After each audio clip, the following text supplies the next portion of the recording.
Depuis que la crise a commencé au Soudan le 15 avril, 30 000 réfugiés ont franchi la frontière et ont trouvé asile ici grâce aux autorités du Tchad qui ont permis, malgré la fermeture de la frontière pour des mesures de sécurité, ont permis à ces personnes de trouver asile. Au niveau de cette province où on se trouve actuellement, dans le Ouaddaï, il y a 4 principaux villages qui ont accueilli environ 21 000 personnes.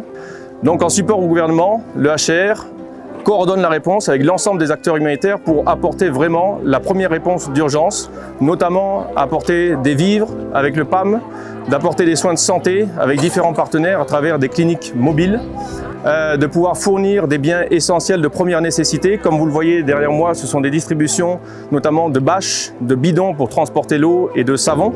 Et puis justement des interventions pour avoir de l'eau potable pour toutes ces personnes-là. La frontière est juste de l'autre côté. On va devoir prendre une action très urgente pour les relocaliser plus à l'intérieur des terres. Donc c'est une course contre la montre de pouvoir faire cette relocalisation et de pouvoir déjà préparer dans les camps qui vont accueillir ces personnes tous les services en termes d'abri, d'accès aux soins, d'accès à l'eau. Mais une étape cruciale au-delà de ces assistances, c'est grâce à l'enregistrement de ces personnes qui est fait conjointement avec le gouvernement, la CNAR, qu'on peut connaître exactement le nombre de ces réfugiés, savoir leur profil, savoir combien il y a d'enfants, de femmes, connaître aussi les vulnérabilités, ce qui va nous permettre de beaucoup mieux planifier ensuite l'assistance dont ils vont bénéficier. Si la crise du Soudan perdure, il est possible que le Tchad puisse accueillir jusqu'à 100 000 réfugiés.